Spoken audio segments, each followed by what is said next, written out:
चलिए जी शुरू करते हैं। आरबीएससी 12th फिजिक्स है, चैप्टर फर्स्ट है न्यूमेरिकल प्रॉब्लम, जो बुक के अंदर दे रखा है आपके पीछे आंकिक प्रश्न।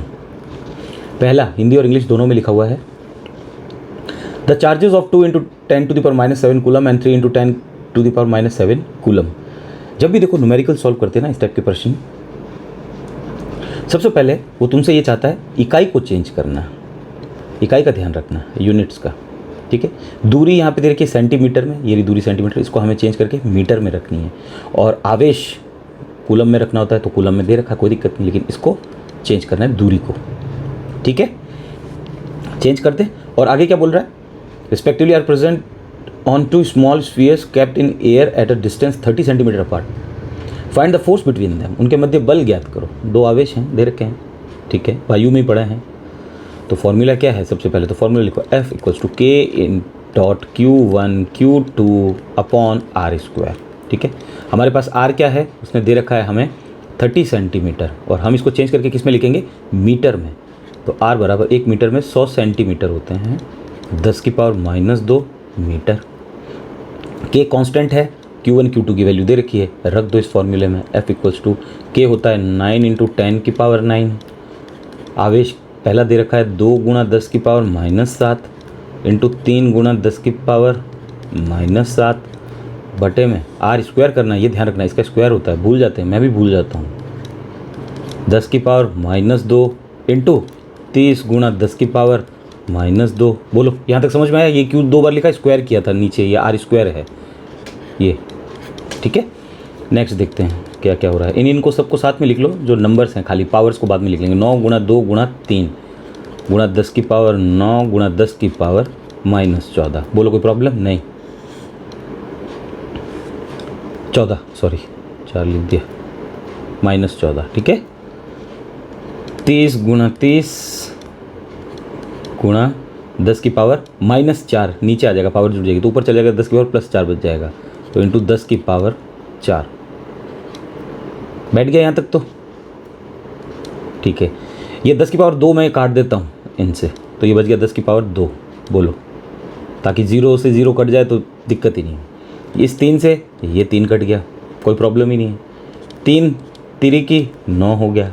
F = 3 × 2 = 6 इंटू 9 और 2 कितने होते हैं, प्लस के 11 हो गए, तो इसको हटा दो यहाँ से, इसको भी यहाँ से हटा दो, प्लस के 11 लिख लो। 10⁻11, एक 10⁻−14 है, एक 10⁻11 है, क्या बचेगा, -14 + 11, क्या बचेगा, 10⁻−3। ये रहा 10⁻−3। और फोर्स की इकाई होती है, यूनिट होती है न्यूटन। लिखना बहुत ज़रूरी है, नंबर काट लेगा वो, तुमसे चाहेगा कि यूनिट लिखो, यूनिट बहुत इंपॉर्टेंट होती हैं। ठीक है, ये हो गया तुम्हारा पहला क्वेश्चन। सेकंड क्वेश्चन करते हैं। समझ में आ गया होगा, इजी था, कुछ भी नहीं, बल निकालना था दोनों के बीच में, और वायु में पड़े हुए थे। वायु में फॉर्मूला यही लगता है, K जो होता है 1/4πε0 ही काम में लेते हैं, ये वाला। ठीक है, चलो नेक्स्ट क्वेश्चन देखते हैं। सेकंड क्वेश्चन क्या कह रहा है, 2 आइडेंटिकल, हाँ इस टाइप के क्वेश्चन हम पहले भी कर चुके हैं शॉर्ट क्वेश्चंस के अंदर। ठीक है, 2 identical metallic spheres are charged with +10 microcoulomb and -20 microcoulomb. If they are but into contact and kept at the same separation as earlier, then find the ratio of forces in the final initial situation. तो समान धातु के गोले +10 microcoulomb और -20 microcoulomb आवेश से आवेशित किए गए हैं। यदि उनको एक दूसरे के संपर्क में अलग अलग कर पुनः उसी दूरी पर रख दिया जाए, तब दोनों अवस्थाओं में बल का अनुपात ज्ञात कीजिए। क्या बोल रहे हैं, देखो ये 2 गोले पड़े हैं, स्फीयर, इतनी दूरी पे। इस पे कौन सा है, +10 माइक्रोकूलम, इस पे कौन सा है, -20 माइक्रोकूलम। ठीक है, अब वो क्या बोलेगा कि इन दोनों को चिपकाओ, कांटेक्ट में लाओ, ये लिया है कांटेक्ट में, तब क्या होगा, तब आपने आवेश संरक्षण का नियम पढ़ा हुआ है, और आवेशों की योज्यता भी पढ़ी हुई है हमने कि आवेश जुड़ जाते हैं। ठीक है, एडिटिविटी ऑफ चार्जेस और कंजर्वेशन ऑफ चार्जेस दोनों पढ़े हैं हमने। ठीक है, तो हम क्या करेंगे, सबसे पहले +10 और -20 इनको जोड़ लेंगे, कितना बचा, -10, ये आ गया -10 माइक्रोकूलम। ठीक है, टोटल आया ये टोटल होता है, हमेशा ध्यान रखना, दोनों का मिला के है ये टोटल। अब वो बोल रहा है वापस R दूरी पे थे, उतनी दूरी पे रखो, सेम सेपरेशन, ये रहा, उसी दूरी पर रख दिया जाए। तब दोनों अवस्था में बल का अनुपात ज्ञात करो। तो पहले इस अवस्था का बल निकाल लेते हैं हम, इस अवस्था का पहले, ठीक है। तो उसको हम F से लिख देते हैं, F equals to K। Q1 कितना है 10 माइक्रोकूलम, तो 10 को चेंज कर लेंगे और K की वैल्यू भी पुट ही कर देते हैं लगे हाथ। मैं इरेज कर देता हूँ इसको।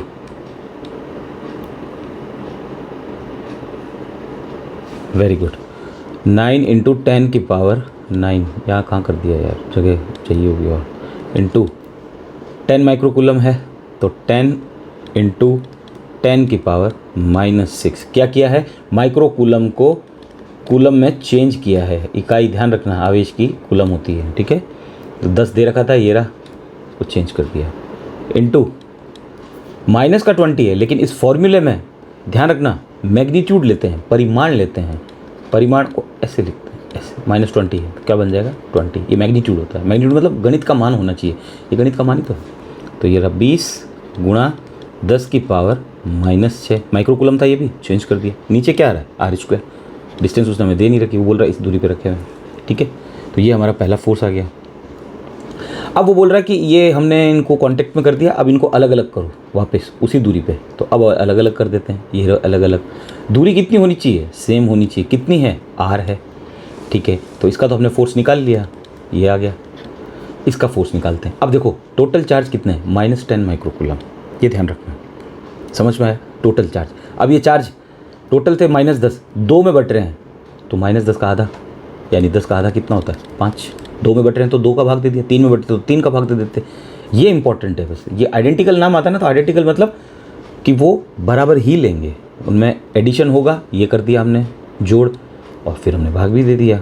और आवेश संरक्षण के नियम भी हम जानते हैं कि पहले आवेश कितने थे और अभी कितने, उतने ही रहेंगे, ठीक है, कोई दिक्कत नहीं। तो इसको दे दिया 5 माइक्रोकूलम, इसको भी दे दिया -5 माइक्रोकूलम, क्योंकि टोटल कितना था हमारे पास -10 था, तो -10 के 2 टुकड़े यही हो सकते हैं, है ना। इस पे फॉर्मूला लगा देते हैं। अब इससे हम F' निकाल लेते हैं। F' इक्वल्स टू K कितना है, 9 इंटू 10 की पावर 9 इंटू 5 प्लस का लेंगे मैग्नीट्यूड, ध्यान रखना परिमाण, और गुणा माइक्रोकूलम में है, कूलम में चेंज करेंगे -6, ये भी कितना है 10 की पावर -6 अपॉन में R। बोलो प्रॉब्लम, स्क्वायर। हाँ अब प्रॉब्लम नहीं है। अब क्या करेंगे, 2 फोर्स आ गए देखो, और हमसे वो रेशो पूछ रहा है, अनुपात पूछ रहा है। देखो अनुपात, अनुपात का मतलब क्या होता है, भाग देना, डिवाइड करना। कहाँ पढ़ा था, छोटी क्लासेस में पढ़ा था। किसके अंदर किसका भाग दे देंगे, divide F by F'। F में F' का भाग देने पर, ठीक है, F अपॉन F'। कितना है पहला वाला, ये रहा, देखो ये रहा, इसकी वैल्यू लिखो यहाँ पे, 9 इंटू 10 की पावर 9 इंटू 10 इंटू 10 की पावर -6 इंटू 20 इंटू 10 की पावर -6 अपॉन 9 इंटू 10 की पावर 9 इंटू 5 इंटू 10 की पावर -6 इंटू 5 इंटू 10 की पावर -6, 10 की पावर -6, 10 की पावर -6, 10 की पावर -6, 10 की पावर -6, ये कट गया, ये कट गया, पूरा कैंसिल आउट हो गया, ठीक है। 5 दूनी 10 और 5 चौके 20 बैठ गया। ऊपर क्या आया वो लिखो, F अपॉन F'। ऊपर कितना रहा है, 4 दूनी 8, और नीचे सब कुछ कट गया, क्या बचा 1। अनुपात में लिखना है,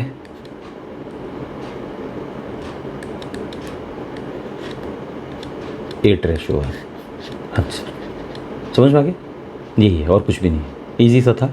आइडेंटिकल नाम थोड़ा ध्यान होना चाहिए, और ये चार्ज को तोड़ना आना चाहिए कि आइडेंटिकल जब भी आएगा, समान आएगा, समान धातु, तो उनको पहले कांटेक्ट में लाना है और फिर वापस उतनी दूरी पे रखना है जितनी दूरी पे पहले वो रखे हुए थे, तो चार्ज टूट जाता है।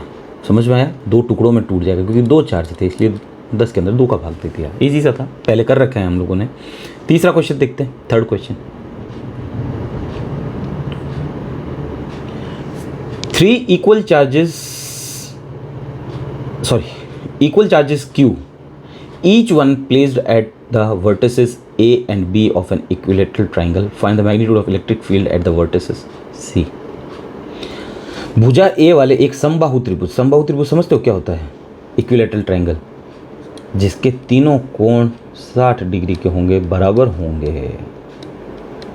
ये कोण, ये कोण और ये कोण बराबर होगा, एंगल तीनों बराबर होने चाहिए, वो इक्विलेटरल ट्रायंगल होता है, समबाहु त्रिभुज होता है। और जिनकी बाहु मतलब भुजा और सम मतलब समान, जब तीनों भुजा समान है, ये भी A है, ये भी A है, ये भी A है, तो तीनों के कोण भी समान होंगे। कि शीर्ष A, ये रहा A, B पर समान आवेश Q और Q यहाँ रखे हुए हैं, ठीक है। त्रिभुज के बिंदु C पर विद्युत क्षेत्र का परिमाण ज्ञात कीजिए। अब देखो, हम लोग क्या बोलते थे, विद्युत क्षेत्र निकाल रहे हैं, तो विद्युत क्षेत्र हम क्या बोलते हैं कि ये दो चार्ज अगर पड़े हुए हैं, आवेश हैं यहाँ पे, तो इनके बीच में कभी विद्युत क्षेत्र नहीं निकलता, ठीक है ना, फोर्स निकलता है इनके बीच में, फोर्स निकलता है। विद्युत क्षेत्र निकालेंगे तो किसी तीसरे पॉइंट पे निकलेगा, P पॉइंट पे, वो चाहे यहाँ हो सकता है, यहाँ हो सकता है, ऐसे निकाल सकते हैं, ठीक है। तो C पे देखो कोई चार्ज नहीं दे रखा उसने, कोई आवेश नहीं है C बिंदु पर, त्रिभुज के बिंदु C पर विद्युत क्षेत्र का परिमाण ज्ञात करना है सिर्फ, और कुछ नहीं है।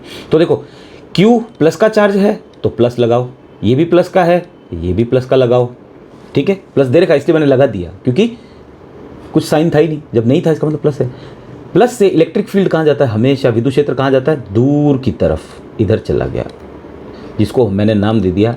कोई E1 देना चाहे E1 दे सकता है, कोई EAC देना चाहे EAC दे सकता है, कोई दिक्कत नहीं, ठीक है। A और C ये रहा, इसलिए A और C दिया है। इसका देखो, इसका इलेक्ट्रिक फील्ड प्लस का इससे दूर जाएगा, ये चला गया इलेक्ट्रिक फील्ड, ये लो, इसका नाम किसी ने दे दिया E2, कोई दिक्कत नहीं है। कोई अगर इसका नाम BC देना चाहे दे सकता है। अब देखो इलेक्ट्रिक फील्ड C पे निकालना है, लेकिन यहाँ से तो इलेक्ट्रिक फील्ड दो अलग अलग डायरेक्शन में जा रहे हैं, है ना, दो अलग अलग दिशाओं में चले गए, लेकिन इलेक्ट्रिक फील्ड तो एक ही निकलेगा, रिजल्टेंट तो एक ही आएगा ना, नेट, ई नेट तो एक ही आएगा। कैसे निकालेंगे, तो सबसे पहले फॉर्मूला लिखते जाओ।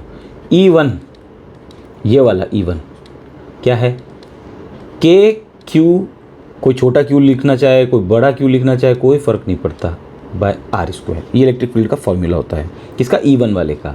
E2 वाले का लिख दो, फॉर्मूला क्या होगा, के क्यू बाय आर स्क्वायर, क्योंकि दूरी देखो सेम है तो दूरी यहाँ आ जाएगी, के कांस्टेंट सेम है और क्यू दोनों सेम है, क्यू क्यू दे रखा है, ऐसा नहीं कि एक 3 क्यू दे रखा है और एक 2 क्यू दे रखा है, दोनों ही क्यू क्यू हैं, ठीक है। आ गया, ई नेट निकालें, रिजल्टेंट कहाँ जाएगा, बीचों बीच जाता है, ऐसा हमने सुना है, ई नेट।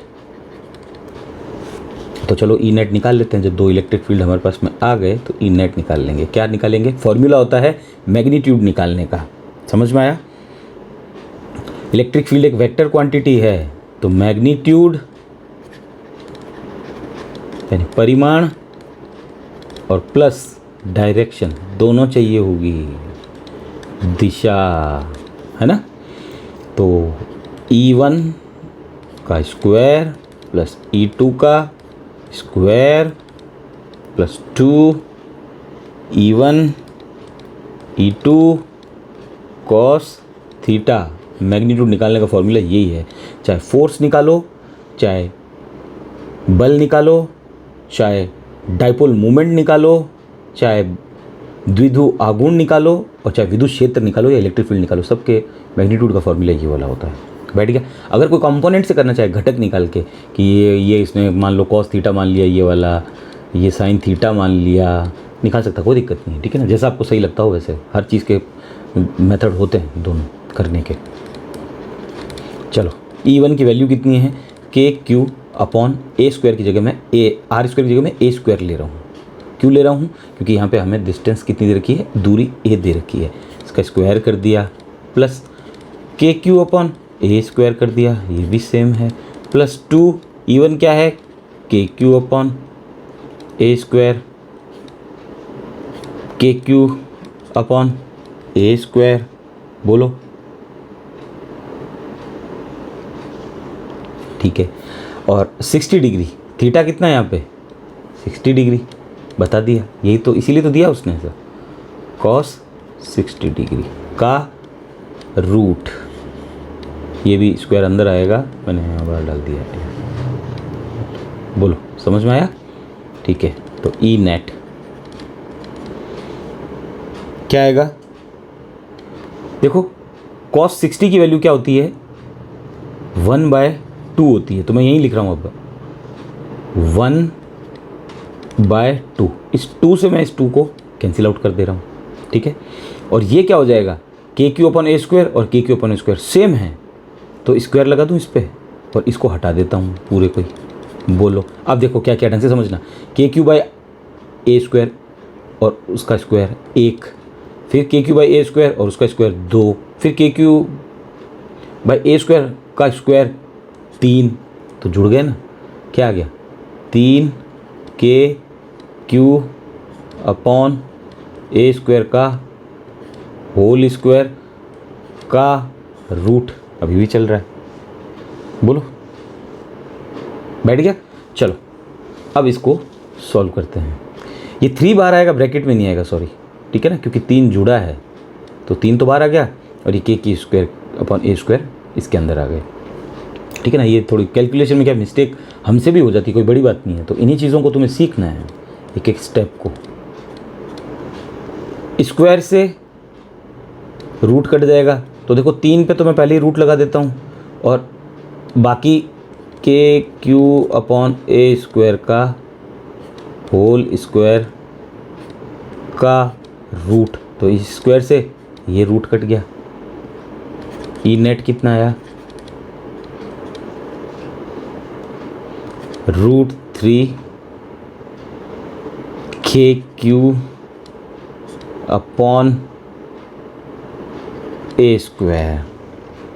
अब देखो A² रहेगा, ध्यान रखना, लेकिन यहाँ आंसर में A² नहीं दे रखा, उसको सही कर लेना, क्योंकि हमें पता है जब Q पे रूट नहीं आ रहा तो A का स्क्वायर कहाँ चला गया। इसने आंसर में गड़बड़ कर दी, A² आएगा, ठीक है। अच्छा, K की वैल्यू कितनी होती है वो आप जानते हो, पुट करते जाओ आंसर में और जैसा आंसर है वैसा सजा के रख दो, 4πε0, ठीक है। आगे क्या दे रहा है, √3, हमारा भी √3 आ गया, ठीक है। Q हमारा आ गया, ठीक है, लेकिन उसका A² नहीं आया, हमारा A² आया। आंसर A² आएगा क्योंकि रूट कट चुका है और A के पास में स्क्वायर था, नीचे स्क्वायर होता, उसने ध्यान नहीं किया। सही कर लेना इसको। तो ये था, इजी सा प्रोसेस है, ज़्यादा है नहीं, कर लोगे आप लोग। चलो नेक्स्ट क्वेश्चन पे चलते हैं जल्दी से। चलिए करते हैं क्वेश्चन नंबर 4। कह रहा है 2 आइडेंटिकल चार्जेस, वही समान चार्जेस हैं, ठीक है, हमें पता चल चुका है समान आवेशित हैं। तो समान आवेशित होते हैं तो क्या होता है, या तो प्रतिकर्षण होता है या आकर्षण होता है, रैपेल होता है या अट्रैक्ट होते हैं। स्फीयर है, गोले हैं, are suspended by string of equal length, string पे लटकाए हुए हैं, स्ट्रिंग धागा डोरी ये बंधे हुए थे ऐसे और एक दूसरे को प्रतिकर्षित करेंगे, ये हमें पता चल गया। क्यों पता चला, क्योंकि समान है, या तो दोनों प्लस के होंगे या दोनों माइनस के होंगे।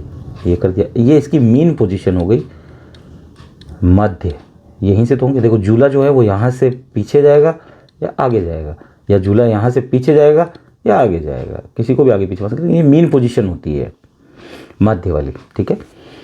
इक्वल लेंथ की डोरी है, ठीक है। The string makes an angle of 30 degree with each other, ये धागा एक दूसरे से 30 डिग्री का कोण बना रहा है, पूरा 30 डिग्री का। तो ये इतना क्या हो जाएगा, 15 डिग्री हो जाएगा। Very good. इधर वाला कितना हो जाएगा, 15, कोई दिक्कत नहीं। When suspended in a liquid of density, अच्छा मीडियम चेंज कर दिया, ये मीडियम की बात कर रहा है, ध्यान रखना। अब किस में लटका रहा है, लिक्विड में लटका रहा है। तो पहले इसकी बात कर लेते हैं और फिर लिक्विड वाले की बात कर लेंगे। दो समान आवेश गोलों को बराबर लंबाई की डोरियों से लटकाया गया, डोरियां परस्पर 30 डिग्री का कोण बनाती है। जब 0.8 ग्राम से पर क्यूबिक सेंटीमीटर घनत्व के द्रव में लटकाया जाता है, द्रव में लटकाएगा बाद में, तब भी वही कोण रहता है, याद रखना कोण वही रहता है।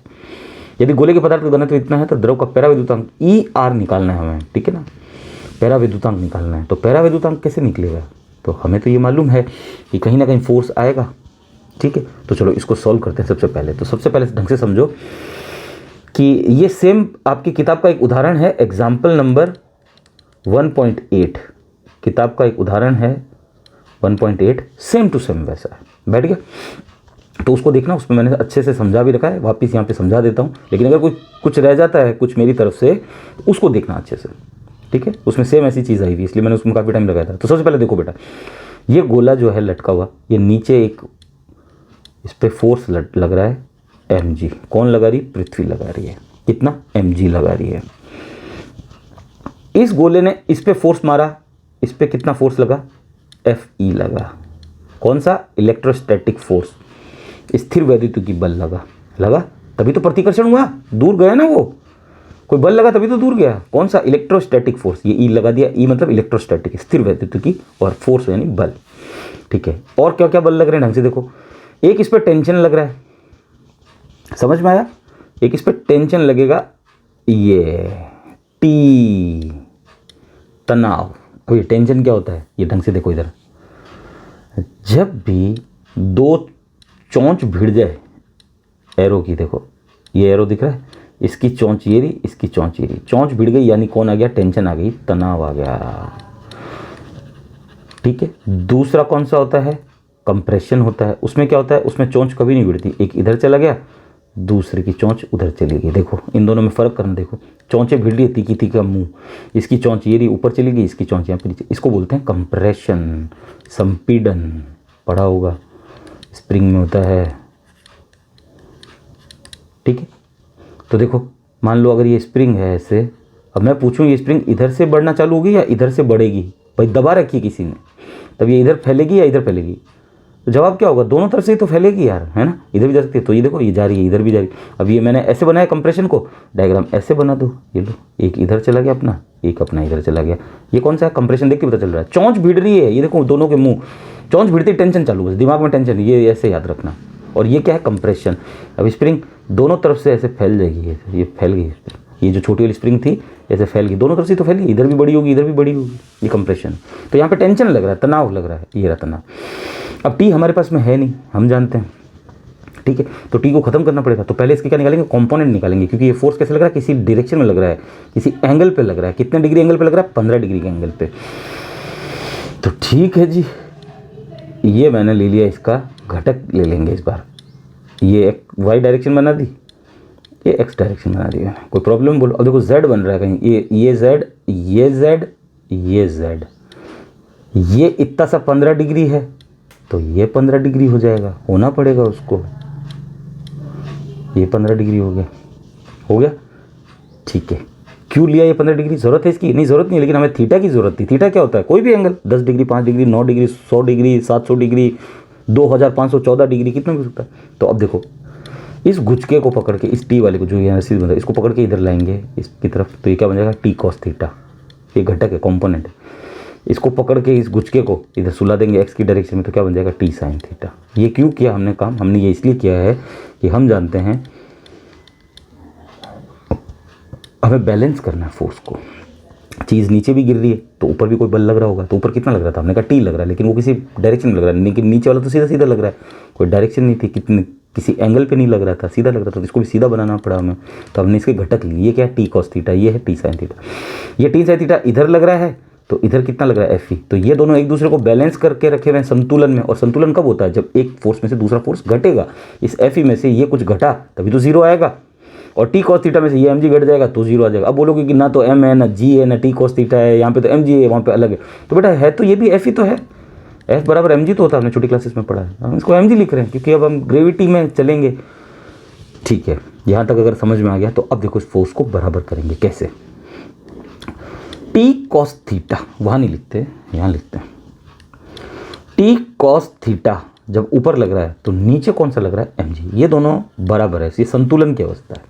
ठीक है, एम जी को इधर लाओगे तो माइनस का हो जाएगा, तो इधर क्या बच जाएगा? जीरो। तो कुछ M G T cos theta में से घट जाएगा, है ना, तो जीरो के चांसेस रहते हैं। देखिए इक्विलिब्रियम की कंडीशंस होती हैं, उनको ऐसे लिखा जाता है। और देखो कौन सा फोर्स लग रहा है? इधर लग रहा है एफ ई, तो इधर कौन सा लग रहा है? T sine theta. तो लिख दो T sine theta is equals to, इधर कितना लगा? F E. ये इक्वेशन हो गई हमारी पहली, ये इक्वेशन हो गई हमारी दूसरी। समीकरण 1 और 2 बन गए। अब देखो टी हमारे पास में नहीं है, तो ठीक है, तो टी को तो हम इलाज करना ही पड़ेगा। तो कैसे इलाज होगा? प्लस करेंगे तो टी जुड़ जाएगा, माइनस करेंगे तो कैसे माइनस होगा? टी तो गुणा में है। डिवाइड करें तो टी कट सकता है, भाग करेंगे तो कर दो डिवाइड इक्वेशन 1 बाय इक्वेशन 2। समीकरण 1 में 2 का भाग देने पर, दे दे भाग। एक समझा रहा हूँ, दूसरा पता चल जाएगा अपना। T sine theta upon T cos theta is equals to F E upon M G. बोलो कोई प्रॉब्लम? इसमें भी इधर भी भाग लग गया, इधर भी भाग लग गया, टी से टी कैंसिल आउट हो गया, खत्म। टी का इलाज कर दिया हमने, तो क्या बच गया इधर? साइन अपॉन कॉस क्या होता है? Tan theta is equals to F E upon M G. हमें एफ ई चाहिए, तो एफ ई क्या आ जाएगा निकल के देखो बेटा, एफ ई बराबर एम जी टेन थीटा। बोलो कोई प्रॉब्लम है? नहीं। अब आगे देखो, मीडियम की बात कर रहा है, माध्यम की बात कर रहा है, कर रहा था ना कि पहले तो कहीं और पढ़ा है, बाद में लिक्विड में पढ़ा हुआ है। तो और फॉर्मूला क्या बन सकता है इसके आगे? तो एफ ई जब माध्यम में है और माध्यम में नहीं है, तो ये तो माध्यम में नहीं था, मीडियम में नहीं था, तब हमने निकाला है, ठीक है। बाद में लिक्विड में डालेंगे तो माध्यम में बाद में डालेंगे, तो ये तो लिक्विड में है नहीं। तो फॉर्मूला क्या बन जाएगा? के क्यू बाई आर स्क्वायर होता है, तो 1/4 एप्सिलॉन नॉट। एप्सिलॉन नॉट क्यों लिखा? क्योंकि ये किसी माध्यम में नहीं है, ये या तो वायु में है या निर्वात में है, या एयर में है या फिर वैक्यूम में है। तो के Q1 और Q2, तो दोनों गोले जो हैं वो समान आवेशित हैं। एक पे चार्ज 5 माइक्रोकूलम का तो दूसरे पे भी 5 माइक्रोकूलम का, एक पे 27 कूलम का है तो दूसरे पे भी 27 कूलम का, एक पे 13,737 कूलम है तो दूसरे पे भी। तो क्यू स्क्वायर कर दें, Q1 Q2 अपॉन इन दोनों के बीच की दूरी आर स्क्वायर। दे नहीं रखी, हमें मालूम है, लेकिन हम ले लेंगे इन गोलों के बीच की दूरी आर है। बोलो यहाँ तक समझ में आ गया? अच्छा, इस क्वेश्चन को करने के दो तरीके। पहली चीज़ तो पहला तो अभी तो नॉर्मल चल ही रहा है, इसको चलने दो। अब हमारे पास में ये इक्वेशन बन के आई है, ये वाली इज इक्वल्स टू, ये तो हमने एफ ई की वैल्यू लिखी है, इधर एम जी टेन थीटा। ये इक्वेशन कौन सी बन गई? ये तीसरी बन गई, समीकरण 3। समीकरण बनाते जाओ, बहुत आसान हो जाएगा, ठीक है। चलो अब दूसरा अब हमें काम करना है। अब हमने इसको डाल दिया लिक्विड में। लिक्विड मतलब बोले तो कुछ भी हो सकता है, पानी भी हो सकता है, अल्कोहल भी हो सकता है, कचरा हो सकता है, कीचड़ हो सकता है। गंगा बोल के कीचड़ में नहला दिया वे, वो वाली बात हो सकती है। तो चलो अब इसको डाल देते हैं लिक्विड में। लेकिन एक चीज़ ध्यान रखना, लिक्विड का वो बोल रहा है 30 डिग्री का एंगल बनेगा, सेम रहेगा। देखो ये लिखा हुआ यहाँ पे, तब भी वही कोण रहता है, घनत्व को द्रव में लटकाया जाता है तब भी वही कोण रहता है, और चीज़ कुछ देगी नहीं उसमें। तो ये लो जी, वही कोण रहता है तो वही कोण बनेंगे। मीन पोजीशन हमेशा बनाओ, माध्य वाली पोजीशन ये, ठीक है। ये गोला नंबर 1, ये गोला नंबर 2। अब देखो ये लटका हुआ है पानी में, सब मामला ये पानी बना दिया मैंने, मान लो लिक्विड है। लिक्विड को जनरली अपन पानी बोल देते हैं, और क्या। ये लो ये लिक्विड, ये लिक्विड, ठीक है। अब इसमें और इसमें कुछ फ़र्क आएगा? आप ये बताओ मुझे, एक चीज़ का क्या फ़र्क आएगा? देखो ढंग से सोचो एक बार, जब आप लिक्विड में जाते हो तो ग्रेविटी कुछ कम ज़्यादा होगी कि नहीं होगी? ऑब्वियसली ग्रेविटी कम होगी, है ना, चेंज हो जाएगी। कम ज़्यादा की बात छोड़ते हैं, ग्रेविटी चेंज होगी। तो यहाँ पे हम जो जी ले रहे थे, ये गोला पानी में लटका हुआ है, तो पानी इसको क्या करेगा? गोले को फेंकेगा ना ऊपर, ये तो मानते हो ना। भले ही डूब जाए, लेकिन पानी का काम क्या होता है? नीचे से एक फोर्स लगाना, नीचे से एक फोर्स लगाना। पानी का हमेशा काम यही होता है कि ऊपर की तरफ बल लगाना। अब आप अगर पानी में यूं ही पड़े हो सीधे सीधे यूं, तो पानी आपको डुबो देगा, और अगर आप पानी में यूं पड़े हुए हो तो पानी आपको डूबने नहीं देगा। आप फ्लोटिंग कर रहे हो, इसका मतलब इस केस में। तो जहाज ऐसे ही तो होते हैं, ऐसे लंबे थोड़ी होते हैं, खड़े थोड़ी होते हैं पानी के अंदर, ठीक है ना। इसका मतलब ग्रेविटी चेंज है और कुछ चेंजेस नहीं है। तो हम यहाँ पे ग्रेविटी की जगह क्या ले लेंगे? जी डैश ले लेंगे। इसका एक फॉर्मूला है बेटा 11th क्लास में, जी डैश बराबर G1 minus density upon density. Density क्या होती है? घनत्व होता है, ये ध्यान रखना। ये घनत्व कहाँ से आया? क्योंकि क्वेश्चन में दे रखा उसने हमें, डेंसिटी घनत्व दे रखा है। तो ऊपर किसकी आ जाएगी? लिक्विड की L, और नीचे किसकी आ जाएगी? सॉलिड की। ये अगर फॉर्मूला आपको पता है तभी ये क्वेश्चन होगा, वरना नहीं होगा। और ये फॉर्मूला 11th क्लास में है, और अगर आप बोलो कि नहीं हमने कभी यूज़ नहीं किया, ये हो सकता है आपको 9th क्लास में भी मिल जाए फॉर्मूला, कोई बड़ी बात नहीं। अच्छा, इस फॉर्मूले पे मैंने एक वीडियो बनाया हुआ है जो आपकी 12th क्लास से रिलेटेड नहीं है, नॉर्मल है, कि ग्रेविटी ज़ीरो कहाँ पे होती है। किसी बच्चे ने मेरे से पूछा था कि सर ग्रेविटी ज़ीरो कहाँ पे होती है, उसको प्रूव करके बताओ ना। तो मैंने उसको बताया था, तो उसमें मैं ये फॉर्मूला काम आता है, ठीक है। तो वीडियो बना हुआ है, आई बटन पे आपको दिख रहा होगा, वहाँ पे क्लिक कर देना, वीडियो मिल जाएगा। और इस वीडियो के एंड में भी मैं वो वीडियो लगा दूंगा, तो आपको वहाँ से मिल जाएगा, ठीक है। पहली चीज़। दूसरी चीज़, अगर ये फॉर्मूला यूज़ नहीं करके आप अगर इस फॉर्मूले से करना चाहते हो कि F इक्वल्स टू mg होता है, ये तो जानते ही हो, ma भी होता है, g भी होता है, ठीक। लेकिन यहाँ चीज़ें लटकी हुई है तो g काम आएगा, क्योंकि पृथ्वी भी फोर्स लगा रही, ठीक है। आगे देखो, डेंसिटी का क्या फॉर्मूला होता है? Mass upon volume. ये है घनत्व, ये है द्रव्यमान और ये है बटे में आयतन। तो मास क्या हो जाएगा यहाँ पे? v इंटू डी हो गया, ये v इंटू डी गुणा हो जाएंगे। तो मास क्या हो गया? v इंटू घनत्व कैसे लिखते हैं? रो से। तो देखो m की वैल्यू इसके अंदर डाल दो यहाँ पे, तो क्या फॉर्मूला बना हमारा? रो इंटू वी इंटू जी। कहाँ से आया? ऐसे आया। तो एक फॉर्मूला तो ये लगेगा और दूसरा फॉर्मूला ये लगेगा, ठीक है। अब मतलब दो नहीं लगेंगे, कोई इससे करना चाहे तो इससे कर सकता है, कोई इससे करना चाहे तो इससे कर सकता है। मैं इससे करूंगा, मार्कर का कलर चेंज करते हैं, मैं इससे करूंगा।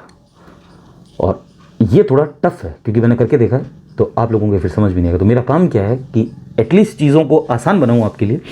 और इस फॉर्मूले को अगर आप बोलोगे नहीं सर हमने तो ये फॉर्मूला बड़ा अजीब सा लग रहा है, नहीं, लेकिन ये बहुत ईजी है बेटा। और ये फॉर्मूला मैंने यूज़ भी कर रखा है अपने आपको रियल लाइफ की चीज़ें बताने के लिए। मैं फिर बता रहा हूँ कि वीडियो के एंड में आपको एक वीडियो मिल जाएगा जिसमें मैंने ये बता रखा है कि ग्रेविटी जीरो कहाँ पे होती है। किसी बच्चे ने मेरे से पूछा था, तब मैंने बनाया था ये वीडियो।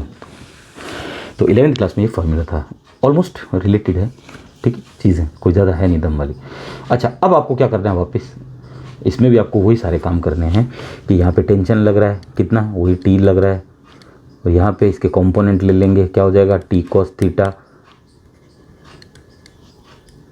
ठीक है। क्यों आया टी कॉस थीटा? क्योंकि ये थीटा है कितना है? 15 डिग्री है, क्योंकि वो बोल रहा है कोण चेंज नहीं होगा। तो ये देखो जेड बन रहा है, tiding tiding tiding tiding tiding tiding tiding tiding tiding tiding tiding, Z बन गया। तो जेड का ये वाला हिस्सा 15 है, तो ये वाला हिस्सा भी 15 होगा। तो ये कॉस थीटा हो जाती है। जिससे थीटा एंगल बनता है वो कॉस थीटा होती है, जिससे नहीं बनता वो टी साइन थीटा होती है। ये मैं पहले बता चुका हूँ यहाँ पे। तो ये सब काम आपको यहाँ पे करना है। यहाँ पे कितना बल लग रहा है? इस बार एम जी डैश लग रहा है। यहाँ पे एम जी लग रहा था, यहाँ पे जी डैश लग रहा है क्योंकि ग्रेविटी चेंज हो गई, ये उसके अंदर पड़ा है लिक्विड के अंदर। और यहाँ पे कितना लग रहा है? इलेक्ट्रोस्टैटिक फोर्स लगेगा। वो तो पानी में भी लग सकता है, वो तो कैरोसिन में भी लग सकता है, तो पेट्रोल में भी लग सकता है, और अभ्रक में लग सकता है, ऑक्सीजन के अंदर लग सकता है। पढ़ा है अपन ने, टेबल देखिए कि ऑक्सीजन में इसकी क्या वैल्यू होती है जब मीडियम आ जाता है, तो है ना। तो अब हम बात करेंगे, ये हमारे पास में क्या है? मीडियम। कौन सा आ गया? लिक्विड, माध्यम। तो अब फिर हमें ये फॉर्मूले की ज़रूरत पड़ेगी, तो अब हम करें इसको भी। तो इसमें भी आपको देखो ये करना है, टी साइन थीटा बराबर एफ ई, ये किया हुआ, टी कॉस थीटा बराबर एम जी डैश करना है, फिर डिवाइड 1/2 करना है। अच्छा देखो, ढंग से बात सुनो मेरी, पहले बात सुनो। तुम्हें लग रहा होगा कि सर पीछा छुड़वा रहे हैं और ये क्वेश्चन ये इतना, ये जो चीज़ है ना बेटा, यहाँ से लेके ये और ये कोई नहीं बताता। कोई नहीं बताता इन द सेंस, मतलब कि जब भी कोई टीचर पढ़ाता है तो सीधा यही बताता है कि देखो बेटा ये फोर्स कितना लगा, एफ ई बराबर एम जी टैन थीटा। समझ में आई बात? सीधा यही बताता है। कैसे आया? ऐसे आता है, ठीक है। बैलेंस करना। जब तुम्हारे पास में 15x4 आ रहा है तो उसको लटका के थोड़ी घूमोगे यार, सीधा क्या लिखोगे? 60 ही तो लिखोगे। कितनी देर लटकाओगे? तो सीधा 60 ही तो लिखा है, और क्या है? ये लिखने का तरीका है बस। ये चीज़ें कोई नहीं बताता। वापस इसमें भी यही खेल खेलना है। क्या खेल खेलना है? कि टी साइन थीटा लगा और बराबर ये दूसरा पार्ट हो रहा है, ठीक है, एम जी डैश, नहीं सॉरी एफ ई लग रहा है, इधर एफ ई लग रहा है, इधर भी ये लग रहा था। इधर ऊपर क्या लग रहा है? टी कॉस थीटा बराबर क्या लगेगा? एम जी डैश। इसमें इसका भाग दे देंगे, क्या आ जाएगा? टैन थीटा आ जाएगा। बैठ गया? तो वो सब काम करना है। तो अब हमारा नया फोर्स क्या आएगा? F dash is equals to M G dash. यहाँ से देखते जाओ, एम जी डैश टैन थीटा। बोलो कोई प्रॉब्लम है? ये एम जी कहाँ से आया, कैसे हुआ, क्या हुआ? इसमें इसका डिवाइड करना है, इसमें इसका डिवाइड करना है, टी से टी कट जाएगा, ये टैन थीटा आ जाएगा, ये एफ ई डैश है, ये इसको एफ डैश बोल रही है, एफ डैश जो ये कर रहे हैं, और अपन में एम जी डैश है, तो ये एफ डैश इनसे गुणा हो जाएगा, ये टैन थीटा है, टी से टी कैंसिल आउट हो जाएगा। तो ये चीज़ कोई बताता नहीं है, ये वाली इतनी चीज़, ठीक है। सीधा यहीं पे आते हैं कि ये फोर्स, 4 फोर्स लगे, उस चारों को बैलेंस करके वो हाथों हाथ लिख देते हैं, क्योंकि फोर्स निकालना आप 11वीं क्लास में सीख चुके हो। नहीं सीखे तो ये मैंने बता दिया फिर भी, और फिर भी मैं बोल रहा हूँ कि ऐसा कैसा एक उदाहरण है, एग्जाम्पल 1.8, उसको देख लेना, समझ में आ जाएगा, और मैंने अच्छे से बता रखा है।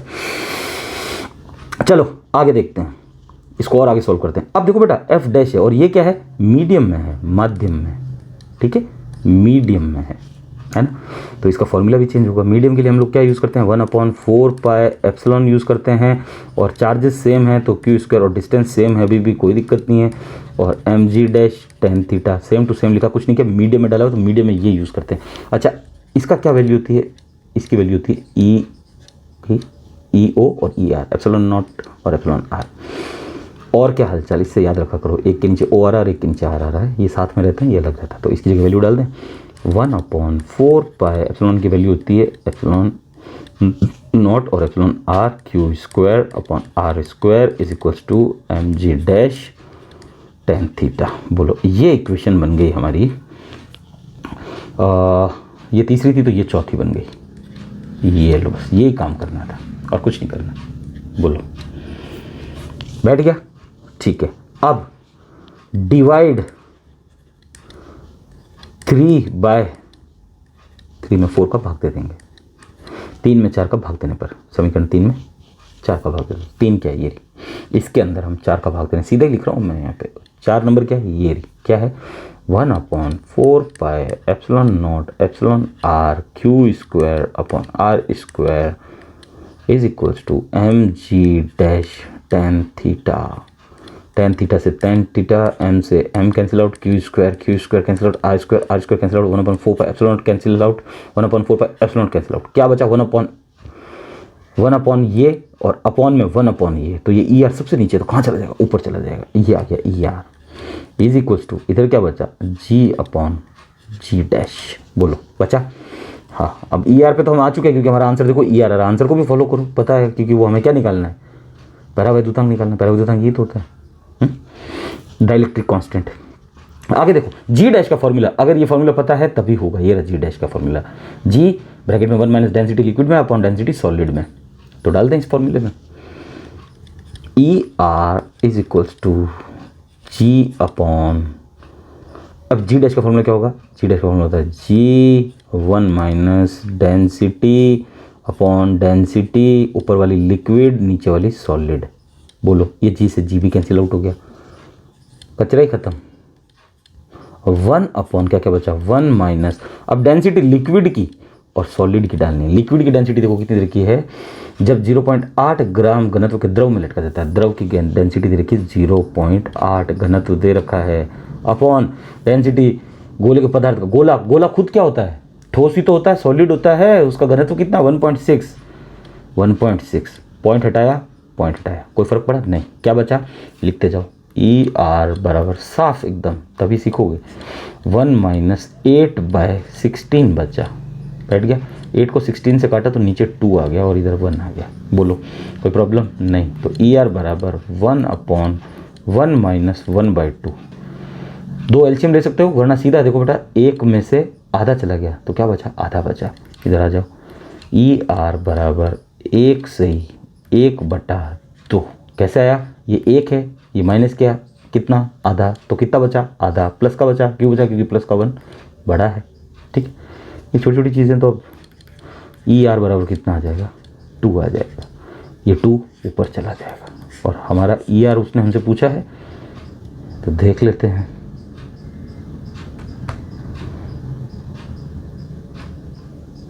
ई आर इक्वल्स टू 2, समझ में आ गया। बहुत सारी चीज़ें सीखी है इसमें आपने, ये ध्यान रखना, और बहुत ही अच्छा न्यूमेरिकल है ये, बहुत चीज़ें सिखाता है तुमको। बैलेंस करना सिखा दिया तुम्हें फोर्स को, ये रहा यहाँ पे, और ये 11th की ग्रेविटी वाला फॉर्मूला आ गया कि माध्यम चेंज हो गया, अब उसको लिक्विड में डाल दिया, द्रव में डाल दिया, जो गोले पड़े थे, तो लिक्विड में जाने के बाद में हमें एक चीज़ का यही पता चलता है कि ग्रेविटी चेंज हो जाएगी, है ना। आपने देखा है, बड़ी बड़ी कोई कार है, मान लो, जैसे बात करते हैं स्कॉर्पियो कार है, क्रेन उठा लेती है उसको, लेकिन क्रेन को ताकत लगती है उठाने के लिए, उसको इलेक्ट्रिसिटी दी जाती है, बिजली दी जाती है, पावर दी जाती है क्रेन को, ठीक है, या उसके अंदर डीजल डलता है, ऑब्वियसली, है ना, पेट्रोल जलता है, डीजल जलता है, तभी तो पावर आती है। लेकिन पानी के अंदर तो ऑटोमेटिक पावर है, पूरी कार को, क्या बस को खड़ी कर दे, वो देखा होगा आपने, बड़े बड़े दरिया के अंदर जब बसें डूबती तो डूबने में वापस ऊपर आ जाती है, कि नहीं, लाश पहले तो मार देगा और फिर वापस उसको ऊपर भेज देगा कि जाओ ऊपर पधारो, ज़रूरत नहीं है तुम्हारी यहाँ पे, ठीक है। तो पानी की ये कला है कि अगर पानी में तुम ऐसे जाओगे, ऐसे, तो पानी तुम्हें डुबोएगा, और पानी में तुम ऐसे लेटते हुए जाओगे, ये तुम्हारे पाँव हैं, तो ये पानी तुम्हें डूबने नहीं देगा। पानी हमेशा ऊपर की तरफ एक फोर्स मारता है, ये भी पानी फोर्स मारेगा, लेकिन ये देखो कम जगह पे मारा, इतनी सी जगह पे मारा, इसने देखो आपके खोपड़े पे भी मारा, हाथ पे भी मारा, पाँव पे भी मारा। पानी का फोर्स हमेशा ऊपर की तरफ होता है, अपवर्ड डायरेक्शन में फोर्स लगता है। आर्किमिडीज का प्रिंसिपल पढ़ा होगा। उत्प्लावन और ये सब है ना, तो वही चीज़ है। तो ये वीडियो आपको ज़रूर देखना है कि ग्रेविटी ज़ीरो कहाँ पे होती है, आपको भी चीज़ें पता चलेगी। अगर आपको आता तो बता दो कि ज़ीरो ग्रेविटी कहाँ होती है, तो इट्स परफेक्ट कि आप बहुत इंटेलिजेंट हो इस चीज़ों में कि भाई अर्थ की कहीं ना कहीं ग्रेविटी ज़ीरो भी तो होगी ना। कोई एक सैटेलाइट भेजी है हमने, ये सैटेलाइट ये कहीं ना कहीं जाके तो पृथ्वी से दूर कब जाएगी, कितनी दूरी होगी कि पृथ्वी से दूर चली जाएगी, फिर पृथ्वी उसको नहीं खींच पाएगी। तो वो ज़ीरो ग्रेविटी बोलते हैं उसको, ठीक है, जहाँ पे कोई भी पृथ्वी किसी चीज़ को आकर्षित नहीं कर पाती, अर्थ अब किसी भी ऑब्जेक्ट पे फोर्स नहीं लगा पाता, पृथ्वी अट्रैक्ट नहीं कर पाती उस चीज़ों को, वो पृथ्वी की कंट्रोल से बाहर चली जाती है। तो उसके लिए ये फॉर्मूला काम आता है, ठीक है। ये वाला ये जी डैश वाला फॉर्मूला, इतना बड़ा वाला इजी सा फॉर्मूला है, यूज़ करना सिखा रखा है, इसलिए आप देखो आपको पसंद आएगा, ठीक है। तो ये न्यूमेरिकल इसी के साथ हो गया। और चीज़ों को थोड़ा है ना एक कदम दिमाग में एक कदम आगे चला करो। कैसे कि पता है कि लिक्विड में है तो लिक्विड के लिए हमें माध्यम चाहिए भाई, माध्यम के लिए एप्सिलॉन नॉट काम नहीं आता, एप्सिलॉन काम आता है। ये हमने एप्सिलॉन लगा दिया यहाँ पे, दिख रहा है पहली चीज़ तो, और बाकी चीज़ें कटती जाएगी, सॉल्व होती जाएगी चीज़ें। एक दो बार प्रैक्टिस करोगे तो स्ट्रांग बनोगे, ये मैं गारंटी दे देता हूँ, ठीक है।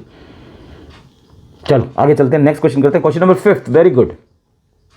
क्वेश्चन 5 बोल रहा है two identical sphere conductor B and C carry equal like charges हैं। ध्यान रखना इक्वल चार्जेस हैं, प्लस भी हो सकते हैं माइनस भी हो सकते हैं, लेकिन लाइक चार्जेस हैं, समान चार्ज हैं। तो क्या करेंगे, एक दूसरे को प्रतिकर्षित करेंगे, ये रहा प्रतिकर्षित, और समान आवेश हैं बी और सी के पास में, समरूप गोले हैं। By a force F force से वो एक दूसरे को धकेलते हैं। तो चलो जी, ये बना दिया हमने एक गोला आइडेंटिकल है, ये गोला बना दिया हमने दूसरा आइडेंटिकल है, इसका नाम दे दिया बी, इसका नाम दे दिया सी। दूरी कितनी दे रखी उसने, नहीं दी है, चलो ठीक है कोई ना, हम ले लेते हैं दूरी, दोनों के बीच की डिस्टेंस है जी r, ठीक है। चार्ज कितने हैं, दोनों समान प्रकृति के हैं, तो या तो प्लस प्लस ले सकते हो या माइनस माइनस ले सकते हो, और चार्ज समान है क्योंकि आइडेंटिकल है, आइडेंटिटी। बैठ गया, चले आगे, गुड। एफ फोर्स लग रहा है, निकाल दें फोर्स। तो एफ किसके बीच में लग रहा है, बी सी के बीच में लिख दो या सी बी, इन दोनों के बीच में कोई फोर्स तो लग ही रहा है। क्या कितना लगता है, के Q1 Q2, लेकिन दोनों का क्या हो जाएगा स्क्वायर अपॉन आर स्क्वायर, हो गया काम खत्म, ठीक है। एफ लग गया, सर्टेन डिस्टेंस पे पड़े हुए हैं, कोई डिस्टेंस दी नहीं है, कुछ दूरी पर, तो हमने आर दूरी ले ली। तीसरा गोलाकार चालक इन्हीं के समरूप है परंतु अनावेशित है। तीसरा गोला इन्हीं के समरूप है परंतु अनावेशित है। ये दो गोले, ये बी, ये सी, ये क्यू और ये क्यू। दूरी कितनी है, आर, ठीक है। इन्हीं के समरूप परंतु अनावेशित है। तीसरा गोला जो है वो अनावेशित है, तो ये लो अनावेशित को यहाँ कहीं पटकते हैं, बीच में पटक सकते थे, कोई फर्क नहीं है। ए लाइन जॉइनिंग है कहीं, ये इस पे फोर्स मार सकता है, ये इस पे फोर्स मार देगा, इसको सी को उधर भगा देगा, सी इसको अगर है तो इसको भगा देगा, लेकिन ये क्या है, अनावेशित है, अनचार्ज्ड है। Now removed away from B and C with B then with C and removed away from B and C, find the new force acting between B and C. पहले ये बी के संपर्क में लाया जाता है, ये अनावेशित है, अभी बी के संपर्क में लाया जा रहा है, समझ में आया। तो ये रहा बी जिसके पास Q चार्ज है और ये संपर्क में लेके आ गया, इसको पास्ट में लिया है। ये अनावेशित है, इसका कोई चार्ज नहीं है बेटा, ठीक है, लाया जाता है। तत्पश्चात C के संपर्क में लाया जाता है। तो पहले तो B और A देख लेते हैं। अब देखो बेटा, ये संपर्क में लाए तो दोनों के चार्ज जुड़ गए, एक के पास कितना है Q, दूसरे के पास में कितना अनावेशित है, तो कितना 0, तो Q प्लस 0 कितना बचा, Q बचा, ये बैठ गया यहाँ पे, तो ये रहा Q। अब इन दोनों को अलग करेंगे तभी तो सी के पास में आएगा, ठीक है। तो देखो अब अलग अलग कर रहे हैं बी और सी को, तो ये रहा बी और ये रहा ए। अब देखो बेटा, चार्ज टोटल कितना था जब दोनों साथ में थे, तब ये टोटल है, फिर भूल जाओगे ये क्यू है टोटल, और चार्ज कितने दो टुकड़ों में टूट गया, तो क्यू के दो टुकड़े करेंगे तो क्या हो जाएगा Q/2, दूसरा क्या हो जाएगा Q/2, बैठ गया। और वापस से जोड़ लो इनको, Q/2 प्लस Q/2 कितना होता है, Q ही आएगा। अभी संरक्षण का नियम पढ़ा हमने, कंजर्वेशन ऑफ चार्ज पढ़ा हमने, charge can neither be created not destroy but they can be transferred from one body to another. तो ट्रांसफर हो गया, दो टुकड़े कर दिए। अब बी के पास कितना चार्ज बचा, Q/2, ए के पास कितना चार्ज बचा, Q/2, वेरी गुड, बस दूर दूर रख दिया, ठीक है। ये वापस हमारा अब सी आ गया। ये लो जी, सी के पास कितना चार्ज है, क्यू। डिस्टेंस कितनी है इन दोनों के बीच की, पहले वालों की, आर, ठीक है। इसका भी कुछ बोला नहीं उसने हमें। अलग कर दिया था, बी तथा सी के मध्य नवीन प्रतिकर्षण बल ज्ञात कीजिए। हमें बी तथा सी के बीच में ही करना है, लेकिन खेल क्या खेला गया, बी पहले क्यू लेके बैठा था, बी जैसे ही ए के चिपका, ए उससे कुछ माल लेके भाग गया। समझ में आ रहा है, कुछ कहानी समझ में आ रही है, समझ में आई कुछ कहानी। विच मीन्स ये एक फर्जी आदमी था। कौन, ए के पास कुछ भी नहीं था, लेकिन ए जैसे बी के पास में आया तो बी के पास कितने रुपए थे, क्यू थे। तो ए ने बोला मुझे दे भाई, तो बी ने बोला मेरे पास में 1 रुपया है। तो उसने कहा कि ठीक है, अब हम समान हैं, हर एक चीज़ में सेम है, तो हम आधे आधे लेंगे भाई। तो बी ने कहा यार ऐसे कैसे, वो तो फिर फार्मूला देना पड़ेगा। तो जब 2 टुकड़ों में टूटेगा क्यू, तो Q/2 और Q/2 हो गया, ये दे दिया इन दोनों को, ठीक है। अब सी के संपर्क में आ गया, सी बोल रहा है मेरे पास में क्यू चार्ज है। अब इसको सी के संपर्क में लाया जाएगा, ये रहा सी, तो लाए संपर्क में, ये लाए संपर्क में सी और ये लाए संपर्क में ए। अलग अलग बना के समझा रहा हूँ। सी के पास कितना है क्यू, इसके पास कितना है Q/2। इन दोनों को जोड़ो भाई, आवेश संरक्षण का नियम है, जुड़ेगा Q/2 प्लस क्यू, इसके नीचे कुछ उसके नीचे 1, 2 एलसीएम ले लिया, तो Q प्लस 2Q टोटल कितना हो गया 3Q/2। ये टोटल चार्ज हो गया इन दोनों का। अब इनके पास में कितना है टोटल 3Q/2, ये टोटल है। अब ये बोल रहा है वापस अलग अलग कर दो सर इन दोनों को, ठीक है कर देते हैं। 3Q/2 का 3Q/2 के 2 टुकड़े करने हैं, तो डिवाइड बाय 2, तो 3Q/4 हो जाएगा। कैसे पता चला, 2 टुकड़े हो गए 3Q/4, 3Q/4, वापस एलसीएम लो तो आ गया 4, क्या बच गया 3Q प्लस 3Q यानी 6Q। काटो, 2 दूनी 4, 2 तिया 6, 3Q/2 आ रहा है कि नहीं आ रहा, 3Q/2 आ रहा है टोटल, हाँ। तो दोनों पास कितने चले गए, एक के पास 3Q/4 भी चलेगा, दूसरे पास भी चलेगा। अब इन दोनों को अलग कर दिया, तो नया डायग्राम वापस से बनाते हैं। अब बी और ये सी, दूरी आर, बी के पास कितना है, बी का तो पहले ही उसने इलाज कर दिया, ठोक के उसने आधा ले लिया बी से।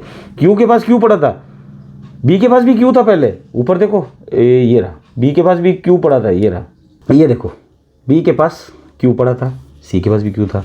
अब बी के पास तो उसने ठोक के ले लिया, अब सी के पास क्या बचा 3Q/4, जहाँ से में आ गया वो ये 3Q/4।